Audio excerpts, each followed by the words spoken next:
Tiga. Halo semuanya. Hari ini kita dari kelompok 1 berada di Museum Basuki Abdullah. Nah, kita bakal ngejelasin nih ke kalian apa itu seni rupa modern dari abstraksionisme.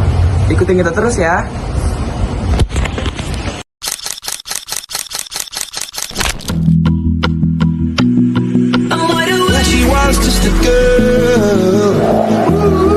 Like diamonds in the sky fall.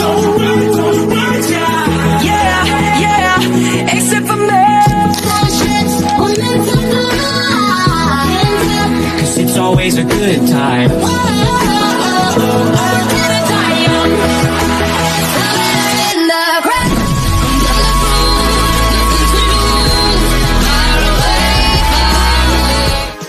Halo semuanya, jadi di sini aku bakal jelasin sebenarnya apa sih pengertian dari abstraksionisme itu. Jadi abstraksionisme itu adalah sebuah aliran seni rupa modern yang tidak menggambarkan bentuk nyata atau bentuk yang kita kenal secara umum, tapi lebih ke mengekspresikan perasaan seorang pelukis dari garis, bentuk, warna, dan tekstur.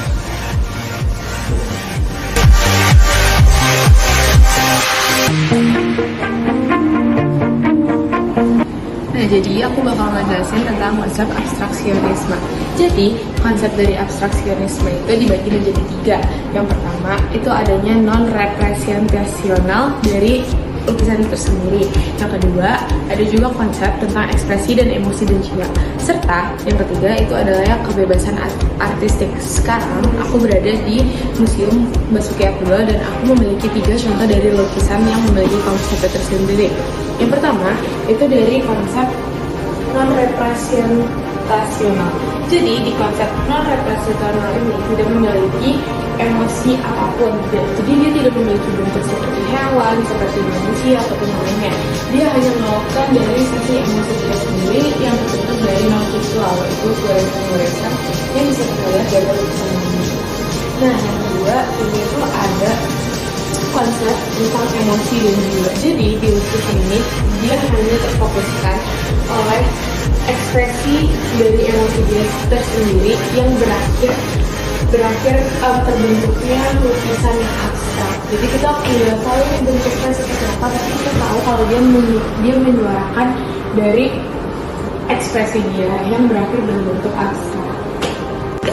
Nah, sekarang aku bakal jelasin konsep dari yang ketiga, yaitu kebebasan dari ekspresi. Nah, di sini, di museum ini, kita memiliki salah satu contohnya, yaitu ini berjudul dari goresan pertama Ibu Tien Soeharto. Jadi, di awalnya, di lukisan ini tuh, Ibu Tien hanya menggoreskan satu garisan atau satu coretan, tapi berakhirnya menjadi suatu lukisan yang berbentuk abstrak. Jadi kita bisa lihat dari lukisan ini sendiri itu nggak terkonsep Butin ini bakal melukis apa sih, tapi dari lukisan ini tersendiri itu bisa menjadi suatu lukisan hanya dari suatu goresan. Nah, oke, selanjutnya di sini saya akan menjelaskan tentang ciri-ciri dari seni abstraksionisme itu sendiri. Nah, selanjutnya di sini yang pertama ada tidak menggambarkan objek yang realistis atau bisa disebut juga sebagai non figuratif. Nah, bisa dilihat di sini dia nggak membentuk sebuah objek khusus. Di sini hanya sebuah garis-garis atau sebuah coret-coretan. Selanjutnya penggunaan warna yang ekspresif dan juga tidak realistis. Maksudnya apa? Jadi di sini warna-warna ini kita bisa tafsirin memiliki makna tertentu. Jadi tergantung orang melihatnya seperti apa dan mereka mempunyai tafsirannya masing-masing atau tafsiran sendiri. Dan juga di sini warnanya tidak realistis. Seperti misalkan contohnya lukisan berwarna merah. Merahnya itu belum tentu darah, tapi bisa juga menggambarkan cinta atau romantisme. Jadi penggunaan warnanya itu tidak sesuai dengan makna-maknanya. Lalu yang ketiga ada komposisi yang bebas dan juga nggak teratur. Tapi biasanya juga ada yang teratur dengan gayanya tersendiri. Jadi tergantung dengan gaya lukisnya seperti apa. Nah, kalau misalkan lukisan ini bisa kita lihat di sini komposisinya sangat tidak teratur, acak-acak dan bisa dibilang tidak membentuk sebuah komposisi yang menarik dan mungkin nggak terbentuk sebuah pola-pola tertentu.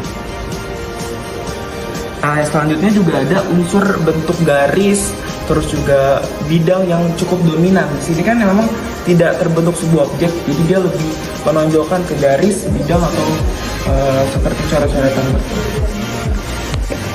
Nah, ciri-ciri selanjutnya adalah penuh simbolisme, atau ketika kita melihatnya itu kita harus melihat dengan sebuah perasaan. Jadi biar kita bisa mengetahui makna atau arti dari sebuah lukisan abstrak itu kita harus memakai sebuah perasaan. Nah, ciri yang terakhir itu reaksi penikmat bisa beragam. Jadi orang-orang bisa melihat lukisan ini dengan bayangan mereka sendiri. Misalnya mereka ingin membayangkan ini sebagai sebuah pohon atau mungkin sebuah ranting, itu mungkin bisa berbeda dengan orang lainnya yang melihat lukisan ini. Jadi sangat multitafsir dan bisa dibilang sangat abstrak dalam bentuk.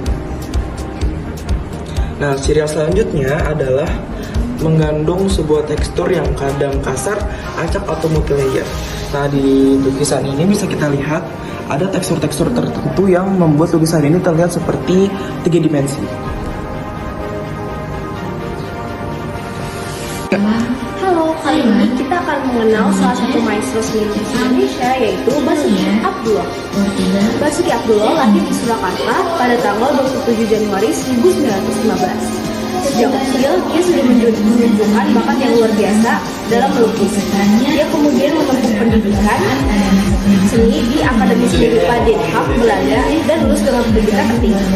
Karyanya dengan gaya realis dan naturalis menggambarkan wajah manusia, perempuan, tokoh penting, serta keindahan alam di Indonesia.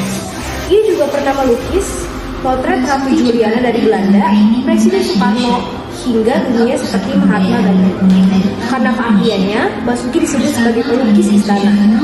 Karyanya banyak tersebar dalam dan di luar negeri.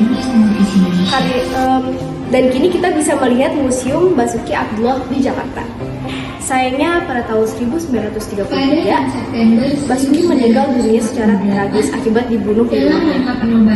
Namun, karya dan pengaruhnya tetap hidup sebagai bagian penting dari sejarah seni rupa Indonesia. Selain Bapak Basuki Abdullah, ada pula tokoh-tokoh abstraksionisme lain seperti Wasily Kandinsky yang berasal dari Rusia, dijuluki sebagai Bapak Seni Abstrak. Teorinya yaitu warna dan bentuk punya jiwa, percaya bahwa seni bisa menyentuh spiritualitas manusia. Salah satu karyanya yaitu Composition 6 tahun 1913. Yang kedua ada Piet Mondrian yang berasal dari Belanda. Aliran karyanya yaitu abstrak geometris. Cirinya adalah garis horizontal dan vertikal dengan warna primer seperti warna merah, kuning, dan biru. Untuk konsep karyanya yaitu keselarasan dan keseimbangan dalam dunia. Salah satu karyanya yaitu Composition with Red, Yellow, and Blue. Yang ketiga ada Jackson Pollock yang berasal dari Amerika Serikat. Alirannya yaitu abstrak ekspresionisme dengan teknik drip painting atau menuang cat secara acak di atas kanvas. Konsepnya yaitu menggambarkan energi, kekacauan, dan ekspresi bebas. Salah satu karyanya yaitu nomor 5 tahun 1948. Yang keempat ada Mark Rothko yang berasal dari Amerika. Aliran karyanya yaitu color field painting. Salah satu karyanya yaitu Orange dan Yellow.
Abstraksionisme.